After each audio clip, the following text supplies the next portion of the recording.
Anyos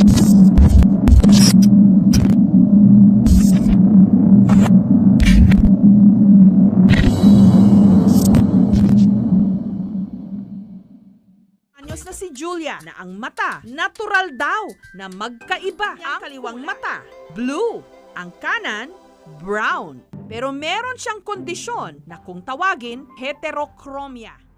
Isa na namang batang Pinay ang nag-viral nitong nakaraang araw matapos kumalat sa social media online ang naturang private video scandal at nagulat ang mga tagahanga ng Pinay na si Julia Ostan na siya ang nasa naturang video scandal.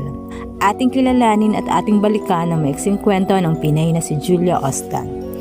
Kung hilig mo ang mga ganitong klaseng mga video ay huwag kalimutan mag-subscribe at i-click na rin ang notification bell para lagi kang updated sa susunod ko pang mga video. Kaya simulan na natin. Nitong mga nakaraang araw, lumabas ang pribadong video ng isang tao sa internet para sumikat sa buong mundo. Matagal na nating napapansin na viral sa social media ang ilan sa mga skandalo at mga naglalabasang video at maraming celebrities ay nagiging bahagi ng mga skandalo na ito. Alam ng maraming individual ang tungkol sa isang sikat na personalidad na kilala bilang Julia Ostan. Siya ay isang kilalang modelo at nakoronahan bilang bagong linay sang minuluan. Julia Ostan ay isang sikat na modelo na may nakakamanghang kagandahan at kaakit-akit na mga mata. Julia Gwyneth Ostan ang tunay na pangalan ng modelo. Napaharap siya sa ilang mga problema habang lumalaki na may kakaibang mga mata, lalo na nung nasa elementarya na siya ay tinutukso ng mga mag-aaral. Nakakuha ng malaking atensyon ng modelo matapos siyang tanungin tungkol sa kombinasyon ng kulay ng mata ng GMA broadcast journalist na si Jessica Soho. Napansin din ng mga tagahanga ang kanyang magagandang mata na nakatanggap ng milyon-milyon views sa buong mundo. Pagkatapos ito, ang modelo ay nakakuha ng malaking katanyagan mula sa kanyang mga tao. Sa mga nagdaang araw, ang modelo ay naging isa sa mainit na usap-usapan sa internet. Ang kanyang mga mata ay tila may dalawang magkakaibang kulay, asul at kayumanggi dahil sa isang sikat na kilala bilang heterochromia iridium. Sa edad na 16, kinatawan niya ang Talisay City sa Linay, Song Negros noong 2020 at kinaronahan bilang Linay isang minuluan. Siya ay 17 taong na sa kabilang sa Zone 15 Talisay City at isang estudyante ng STI West Negros University. Ang kanyang mga tagahanga ay gustong malaman at higit pa tungkol sa kanya at maghanap tungkol sa kanyang kamakailang scandal video sa social media. Nang maglaon, naging paksa ng talakayan sa internet ang modelo matapos ang isang snapshot niya na naging viral sa social media kung saan ang kanyang dalawang magkaibang kulay ng mata ay madaling mapansin at makakatanggap ng milyon-milyon view. Ayon sa mga source, walang available na updates patungkol sa boyfriend ni Julia. Sina Ginoong Mateo at Ginang Gina Lynn Ostan ang ama at ina ni Julia. Sa kasalukuyan, ang Twitter scandal video ng modelo ay nakakuha ng malaking atensyon ng mga tagahanga at lahat ay gustong malaman ang katotohanan sa likod ng skandalo. Hindi namin alam na magiging hot topic na naman ng girl in the future at malamang iniisip ng mga tao kung bakit nag-viral sa internet ang pangalan niya. Kaya kumpirmadong isa siya sa video na iyon. At iyan ang mixing kwento sa batang Pinay na si Julia Gwyneth Ostan. Kung nagustuhan ng aking video, huwag kalimutan mag-subscribe sa aking channel. Salamat.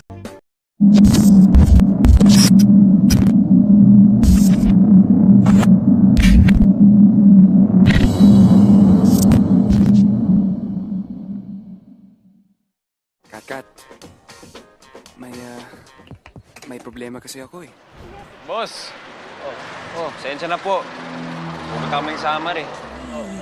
Face the day, there's a new challenge, a chance to be better, a chance to become your dream. Wow! Ang sweet nyo naman. Natatandaan niyo pa ba ang miyembro ng Star Magic Batch 13 na si EJ Perez? Ano nga ba ang dahilan at bata pa lang siya ay binawian na siya ng buhay? Ating kilalanin at ating balikan ang maiksing kwento na ng kanyang naging buhay. Siya ang ating kwentong sikat sa video na ito. Kung hilig mo ang mga ganitong klaseng mga video ay huwag kalimutan mag-subscribe at i-click na rin ang notification bell para lagi kang updated sa mga susunod ko pang mga video. Kaya simulan na natin. Si AJ Sarty Perez ay isang artista sa Pilipinas. Siya ay isang miyembro ng Star Magic ng ABS-CBN sa Batch 13. Inilarawan siya sa isa sa mga nangungunang karakter sa 2009 na Ministeryo. Noong 2010, ginampanan niya ang kanyang pangunahing papel sa primetime sa serye sa telebisyon, si Isabel. Ipinanganak si Perez noong February 17, 1993 sa isang ina na Bicolana na si Maria Victoria Marivic at ang ama ng Bacolod noon na si Gerardo Jerry Perez. Siya ay may nakababatang kapatid na nangangalang Angelo Michael Ogello. Ipinanganak noong May 16, 1998. Siya ay pamangkin ng politiko ng Albay na si Joey Salceda. Nag-aral siya ng high school sa Lasal Green Hills, sa Green Hills, Mandaluyong City, at nagtapos noong March 20, 2011. Pinalano niyang kumuha ng marketing sa De La Salle University dahil nais niyang makatulong na patakbuhin ang negosyo ng pamilya. Si Perez ay natuklasan ng ABS-CBN sa isang TV commercial na Milo. Dumalo siya sa mga self-enhancing workshop sa ABS-CBN Talent Center at isa sa mga bagong talented na inilunsad ng Star Magic noong ika-13 ng anibersaryo noong 2006. Sa parehong taon na iyon, si EJ Perez ay nakasama ang natitirang Star Magic 13. Pagkatapos ay lumitaw siya sa Star Magic Presents All About Girl kasama sina Piolo Pascual at si Lauren Yang. Noong December 2006, ginawa niya ang debut na pelikula sa award-winning na Star Cinema film na Kasal, Kasali, Kasalo. Noong April 17, 2011, katatapos lang ng isang palabas si EJ Perez, ay nangyari ang hindi inaasahang trahedya sa kanyang buhay. Sumakay sa isang service sa sasakyan ng ABS-CBN at pauwi na kasama ang kanyang amang si Gerardo at 4 pa. Sinubukan ng driver ng van na maabutan ng isang truck ng trailer ngunit bumangga sa isang pampasaherong bus na partas sa may MacArthur Highway sa barangay San Julian, Moncada, Tarlac. Siya ay dineklarang dead on arrival pagdating sa Reyes Valentin Hospital sa Paniqui, Tarlac. Namatay sa aksidente ang binatang aktor na si AJ Perez matapos magsalpukan ang sinasakyan niyang van at isang bus sa Tarlac kaninang madaling araw. Ang paunang ulat ay nagsabi na ang sanhi ng kanyang pagkamatay ay maraming pinsala sa ulo ayon sa autopsy. Ayon na rin sa autopsy na ang mga nagkabali-bali ng buto niya sa dibdib ay tumagos sa kanyang puso at baga at iyon ang nagdulot ng kanyang kamatayan.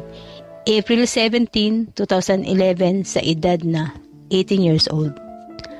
Ang libing ni EJ Perez ay ginanap sa Capilla, Lasal, Green Hills noong April 17 to 18 bago siya inilipat sa The Christ the King Parish sa may Green Meadows Avenue sa Quezon City noong April 19 to 26, 2011. Nagsampa ang ABS-CBN ng kaso ng reckless imprudence sa driver ng van na nagdala kay Perez at 4 pa. Ang driver ay isang empleyado ng South Bend Express Services Incorporated, isang kontraktor ng service ng ABS-CBN. Noong August 2011, idonate ang mata ni EJ Perez sa Aibang Foundation ng Pilipinas at pinarangalan si EJ Perez bilang poster boy ng pundasyon. At iyan ang maiksing kwento na naging buhay ni EJ Perez. Kung nagustuhan ang aking video, huwag kalimutang i-share, mag-like, mag-subscribe sa aking channel. Salamat!